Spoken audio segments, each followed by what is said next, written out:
ಏನ್ ಶ್ಯಾಮ, ನೀನ್ guess ಮಾಡಿದಿರೋ gift ತಂದಿದ್ದಕ್ಕೆ surprise ಆಗ್ತೀಯ ಅಂದ್ಕೊಂಡ್ರೆ ಶಾಕ್ ಆಗ್ಬಿಟ್ಟಿಯಲ್ಲ. ಹೇಗಿದೆ ಗಿಫ್ಟ್? ಚೆನ್ನಾಗಿದ್ಯಾ? ಚೆನ್ನಾಗಿದೆ ರೀ. ಆದ್ರೆ ಹಾರ್ಮೋನಿಯಂ ನುಡ್ಸೋದ್ ನನ್ಗೆ ಬರಲ್ಲ ಅಂತ ಗೊತ್ತು. ಗೌರಮ್ಮ ಹೇಳ್ಕೊಡ್ತಾರಲ್ಲ, ಇವತ್ತು ತುಂಬಾ ಒಳ್ಳೆ ದಿನ ಅಂತೆ, ನಿನಗೆ ಸಂಗೀತ ಪಾಠನ ಇವತ್ತೇ ಶುರು ಮಾಡ್ತಾರೆ.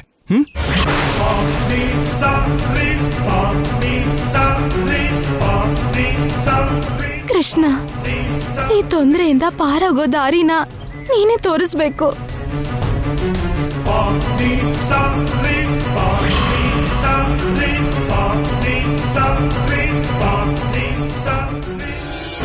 ಏನು?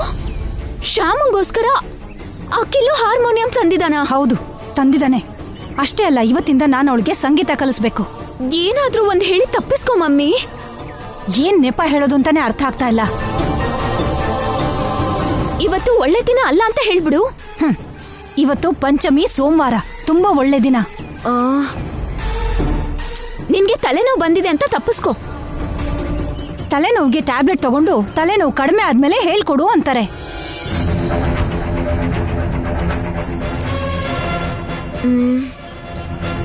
ಒಂದ್ ಕೆಲ್ಸ ಮಾಡೋಣ ಮಮ್ಮಿ, ಶ್ಯಾಮನ್ನೇ ಗಟ್ಟಿಯಾಗಿ ಹೆದರ್ಸು. ಅವಳೇ ಏನಾದ್ರೂ ಕಾರಣ ಹೇಳಿ ತಪ್ಪಿಸ್ಕೋತಾಳೆ. ಅದು ಕೂಡ ಆಗೋಯ್ತು. ಕೃಷ್ಣನ್ ಮೇಲೆ ಭಾರ ಹಾಕೋದನ್ನ ಬಿಟ್ರೆ ನಾನೇನು ಮಾಡಕ್ಕಾಗಲ್ಲ ಅಂತ ತಪ್ಪಿಸ್ಕೊಂಡ್ಲು ಶ್ಯಾಮ.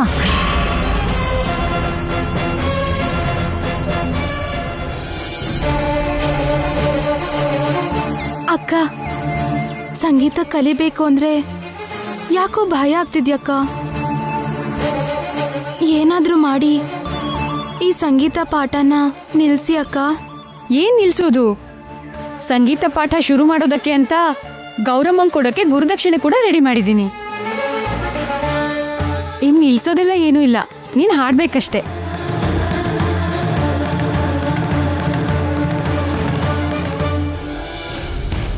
ಸಂಗೀತ ಕಲಿಸ್ಬೇಕು ಅನ್ನೋ ಯೋಚನೆ ನಿನ್ಗೆ ಹೇಗ್ ಬಂತೋ ಏನೋ ನನ್ಗೆ ಗೊತ್ತಿಲ್ಲ, ಆದ್ರೆ ತುಂಬಾ ಒಳ್ಳೆ ನಿರ್ಧಾರ ತಗೊಂಡಿದ್ಯಪ್ಪ.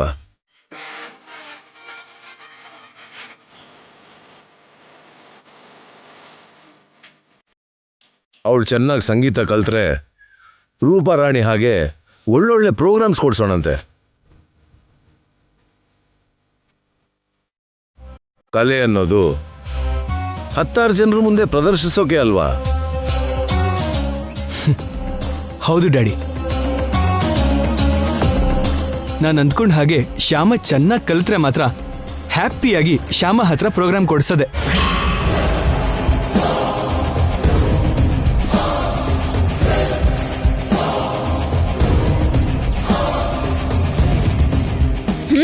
ಐಡಿಯಾ.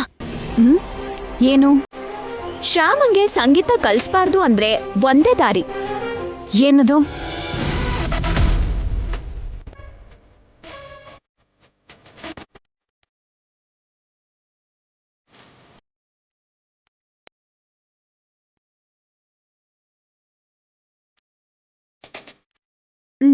ಇನ್ನು ನಾನು ಅವಳಿಗೆ ಸಂಗೀತ ಹೇಳ್ಕೊಡ್ಬೇಕಾಗಿಲ್ಲ.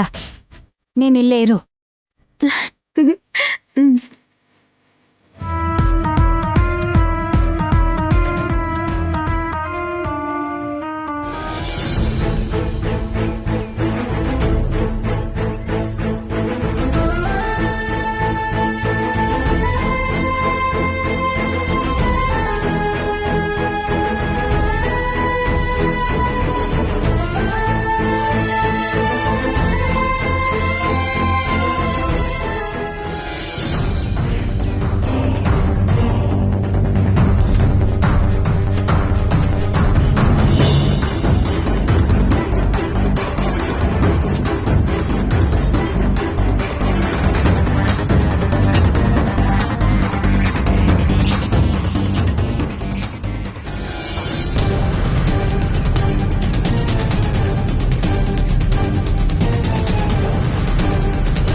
ಏನಿದು ಶ್ಯಾಮ ಹೀಗೆ ಕಳ್ಳಿ ಹಾಗೆ ಹೋಗ್ತಿದ್ದಾಳಲ್ಲ, ಖಂಡಿತ ಏನೋ ಕದ್ದಿರ್ತಾಳೆ, ನೋಡ್ಬೇಕು.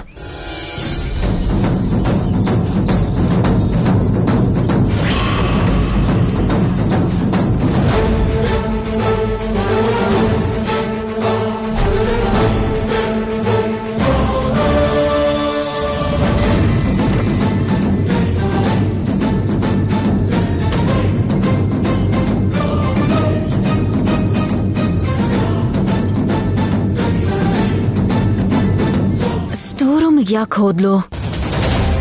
ಡೌಟೇ ಇಲ್ಲ, ಖಂಡಿತ ಇವಳು ಏನೋ ಮಾಡಿದಾಳೆ. ಈಗ ಇವಳನ್ನ ರೆಡ್ ಹ್ಯಾಂಡ್ ಆಗಿ ಹಿಡ್ಕೊಟ್ರೆ ಈ ಪೀಡೆ ಇವತ್ತೇ ದೂರ ಆಗುತ್ತೆ. ಶ್ಯಾಮ, ಸರಿಯಾಗಿ ಸಿಕ್ಕಾಕೊಂಡಿದ್ಯಾ ನೀನು.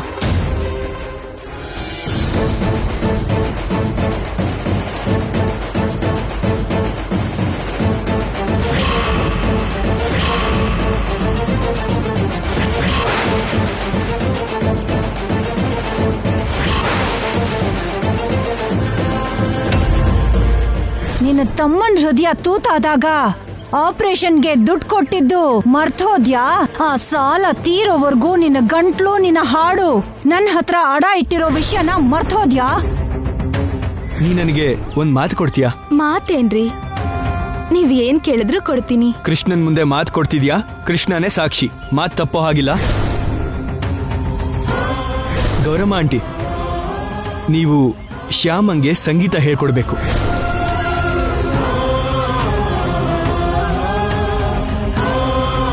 ಕೃಷ್ಣ, ಅಖಿಲ್ ಅವ್ರಿಗೆ ಕೊಟ್ಟಿರೋ ಮಾತು ತಪ್ಪೋಕ್ಕಾಗಲ್ಲ.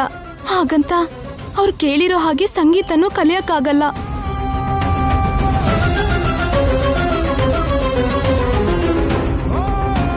ಅದಕ್ಕೆ ನಾನು ಈ ಐಸ್ ತಿಂತೀನಿ. ಇದನ್ ತಿಂದ್ರೆ ಖಂಡಿತ ನನ್ ಧ್ವನಿ ಹಾಳಾಗತ್ತೆ. ಹಾಡೋದು ನನ್ನ ಕೈಯಲ್ಲಿ ಆಗಲ್ಲ ಅಂತ ಎಲ್ರೂ ಅನ್ಕೋತಾರೆ. ಈಗ ಈ ಅಪಾಯದಿಂದ ಹೊರಗಡೆ ಬರಕ್ಕೆ ಇದಕ್ಕಿಂತ ಬೇರೆ ದಾರಿ ನನಗೆ ಕಾಣಿಸ್ತಿಲ್ಲ. ಕೃಷ್ಣ, ಹೀಗ್ ಮಾಡೋದು ತಪ್ಪಾದ್ರೆ ನನ್ನ ಕ್ಷಮಿಸು.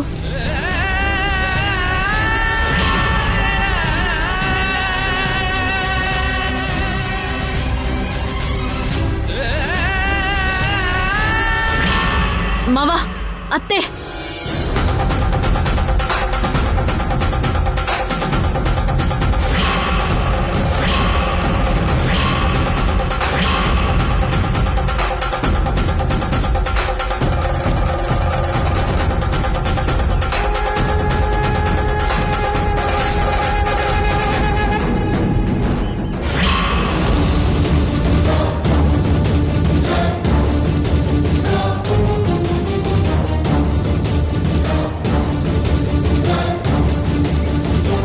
ನನ್ ಮಾತಿನ ಮೇಲೆ ನಂಬಿಕೆ ಇಲ್ಲ ಅಂದ್ರೆ ಬನ್ನಿ ತೋರಿಸ್ತೀನಿ.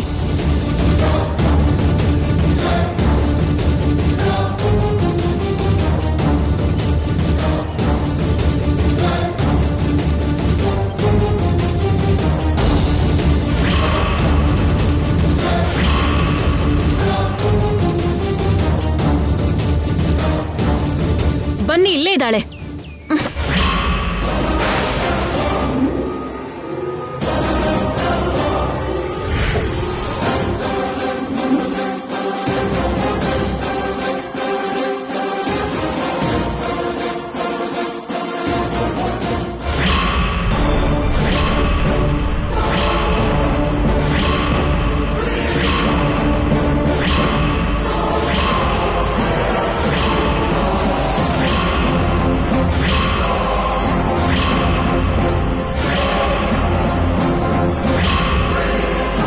ಒಳಗಡೆ ಏನ್ ಮಾಡ್ತಿದ್ದೆ ಶ್ಯಾಮ?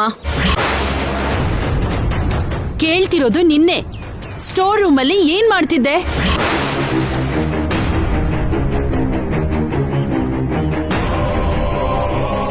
ಅಲ್ಲಿ ನಿನಗೆ ಸಂಗೀತ ಕಲಿಸೋ ಏರ್ಪಾಟ್ ನಾವು ಮಾಡ್ತಿದ್ರೆ ನೀನ್ ಇಲ್ಲೇನ್ ಮಾಡ್ತಿದ್ಯಮ್ಮ? ಕೆಲವ್ರ ಜೀವನ ಇಷ್ಟೇ. ನಾವ್ ಎಲ್ಲದ್ರಲ್ಲೂ ಮೇಲೆ ಹತ್ತೋಕ್ ನೋಡಿದ್ರು ಒಂದ್ ಹೆಜ್ಜೆ ಕೂಡ ಮೇಲ್ ಹತ್ತಲ್ಲ. ಹೇಳು ಶ್ಯಾಮ, ಸ್ಟೋರ್ ರೂಮಲ್ಲಿ ಏನ್ ಮಾಡ್ತಿದ್ದೆ?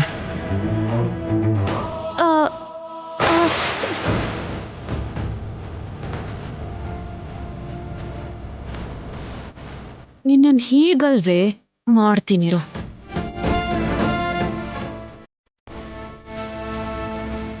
ನಾವಿಷ್ಟೆಲ್ಲ ಕೇಳಿದ್ರು ಇವಳು ಉತ್ತರ ಕೊಡ್ತಾ ಇಲ್ಲ ಅಂದ್ರೆ ಏನಾದ್ರೂ ತಪ್ಪು ಮಾಡಿದಾಳೇನೋ.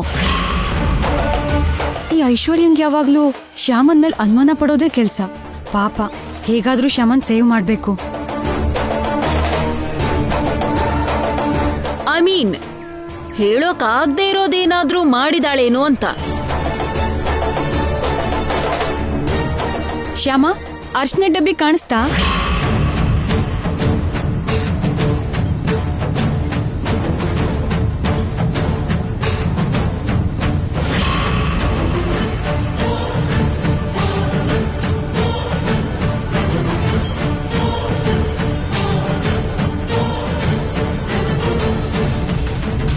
ಅರ್ಶನ ಯಾಕೆ? ಕಿಚನ್ನಲ್ಲಿ ಅರ್ಶಿನ ಡಬ್ಬಿ ಕಾಣ್ತಿಲ್ಲ ಅತ್ತೆ. ಸ್ಟೋರ್ ರೂಮ್ನಲ್ಲಿ ಏನಾದ್ರೂ ಇದ್ರೆ ತಗೊಂಡ್ ಬಾ ಅಂತ ಶ್ಯಾಮನ್ನ ಕಳ್ಸಿದ್ದೆ.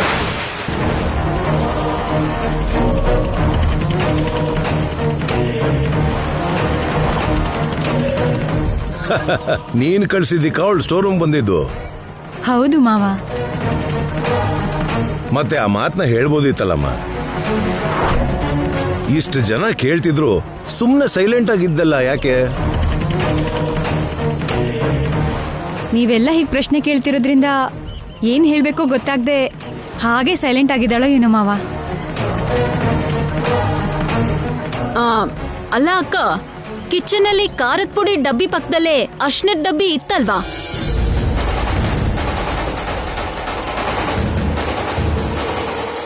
ಈಗಷ್ಟೇ ನೋಡ್ಕೊಂಡ್ ಬಂದಿದ್ದೀನಿ.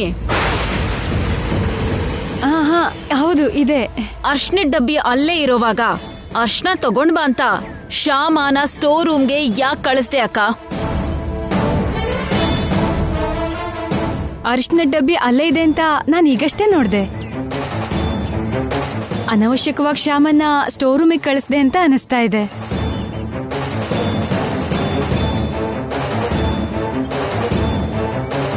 ಅರ್ಶಿನ ಡಬ್ಬಿ ಸಿಕ್ತು, ಅದಕ್ಕೆ ಶ್ಯಾಮಂಗ್ ಹೇಳೋಕೆ ಅಂತ ಬಂದೆ. ಓ, ಕಾಣಿಸ್ತಿಲ್ಲ ಅಂತ ಶ್ಯಾಮನ್ನ ಇಲ್ಲಿ ಕಳಿಸ್ದೆ. ಈಗ ಕಾಣಿಸ್ತು ಅಂತ ಆ ವಿಷಯನ ಹೇಳೋದಕ್ಕೆ ಅಂತ ಇಲ್ಲಿಗೆ ಬಂದೆ ಅಂತಾಯ್ತು, ಅಷ್ಟೇನಾ? ಹಾ ಅಷ್ಟೇ.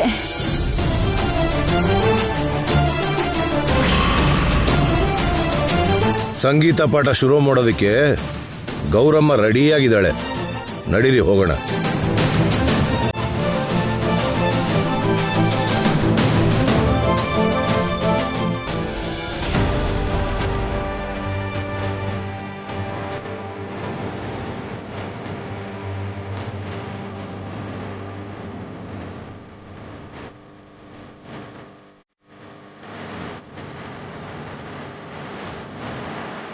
ಏನು, ಯಾಕೆ ಹಾಗೆ ನೋಡ್ತಿದ್ಯಾ?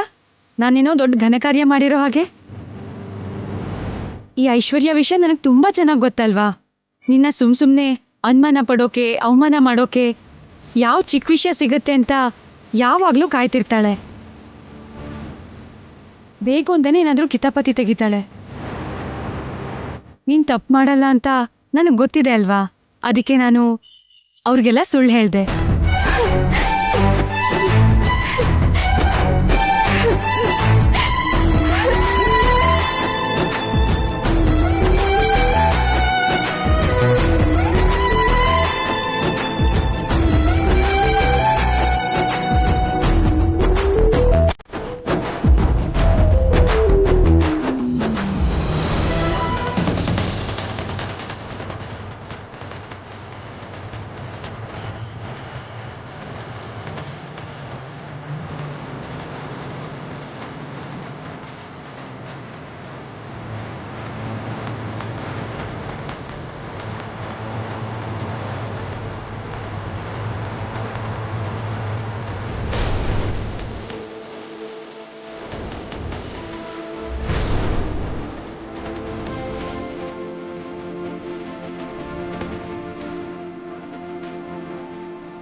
ಬಾ ಶ್ಯಾಮ, ಆ ಗುರುದಕ್ಷಿಣೆನ ಗೌರಮ್ಮನ ಕೊಟ್ಟು ಆಶೀರ್ವಾದ ತಗೋ.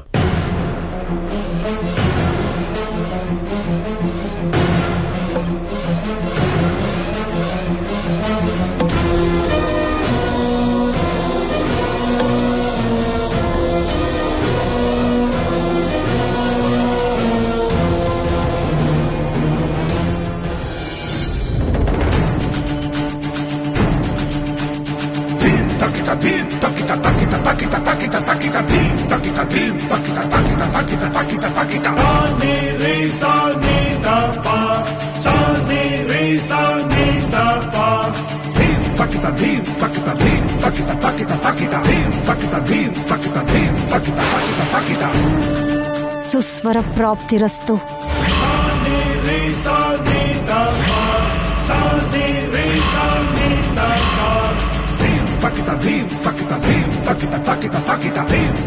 ನಿನ್ನ ಆಶೀರ್ವಾದ ಫಲಿಸಿ ಶ್ಯಾಮನ್ಗೆ ಒಳ್ಳೆ ಸ್ವರಜ್ಞಾನ ಪ್ರಾಪ್ತಿಯಾಗಿ ನಮ್ ಶ್ಯಾಮನು ಈ ರೂಪಾರಾಣಿ ತರ ಒಳ್ಳೆ ಸಿಂಗರ್ ಆಗ್ಬೇಕು. ಖಂಡಿತ ಅಣ್ಣ, ನನ್ನ ಶಕ್ತಿ ಮೀರಿ ಪ್ರಯತ್ನ ಮಾಡಿ ಶ್ಯಾಮನ ರೂಪರಾಣಿ ಹಾಗೆ ಸಿಂಗರ್ ಮಾಡ್ತೀನಿ. ನಿನ್ನಂತ ಒಳ್ಳೆ ಗುರು ಸಿಕ್ಕಿರೋದು ನಿಜವಾಗ್ಲೂ ನಮ್ ಶ್ಯಾಮ ಮಾಡಿರೋ ಅದೃಷ್ಟ ಗೌರಮ್ಮ. ನನಗ್ ಮಾತ್ರ ದುರದೃಷ್ಟ. ಬಾರಮ್ಮ ಕೂತ್ಕೋ.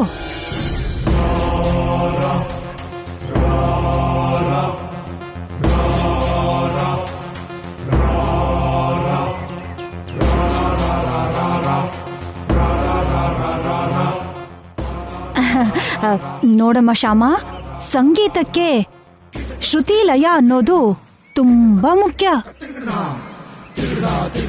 ಶ್ರುತಿ ಲಯ ಎರಡು ತಂದೆ ತಾಯಿ ಇದ್ದ ಹಾಗೆ ಅಂತಾರೆ. ಅಪಶ್ರುತಿಲ್ ಹಾಡಿದ್ರೆ, ಲಯ ತಪ್ಪಿ ಹಾಡಿದ್ರೆ ತಂದೆ ತಾಯಿನ ಕೊಂದಷ್ಟೇ ಪಾಪ ಸುತ್ಕೊಳ್ಳುತ್ತೆ. ಅರ್ಥ ಆಯ್ತಲ್ವಾ? ಅದನ್ನ ನೆನ್ಪಿಟ್ಕೊಂಡು ಶ್ರುತಿ ಲಯದಲ್ಲೇ ಹಾಡಬೇಕು. ಅಪ್ಪಿ ತಪ್ಪಿ ಕೂಡ ಶ್ರುತಿ ಲಯ ತಪ್ಪಬಾರ್ದಮ್ಮ, ನೆನ್ಪಿಟ್ಕೋ.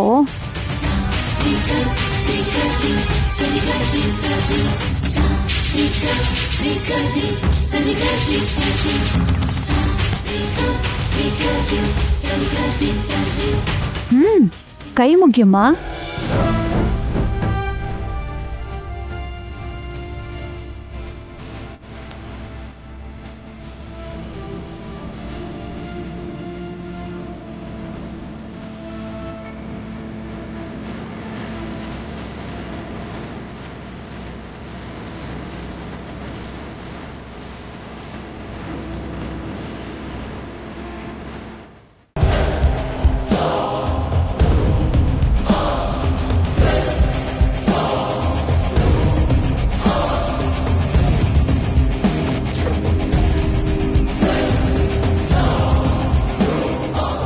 ಅರೆ, ಇದೇನು ಸೌಂಡೇ ಬರ್ತಿಲ್ಲ? ಹಾರ್ಮೋನಿಯಂ ವರ್ಕ್ ಆಗ್ತಿಲ್ವಾ ಏನು?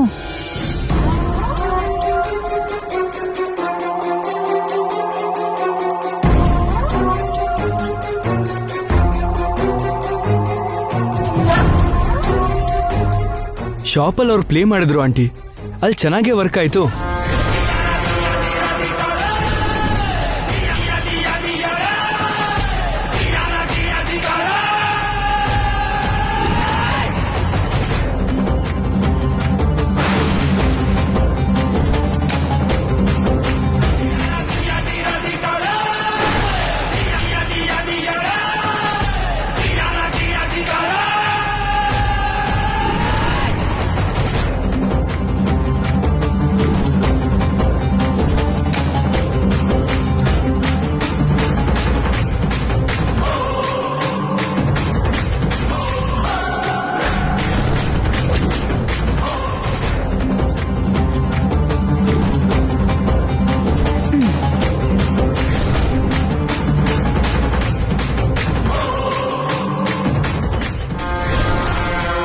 ಇಲ್ಲಿಗೆ ಶ್ಯಾಮ ಸಂಗೀತ ಗೋವಿಂದ.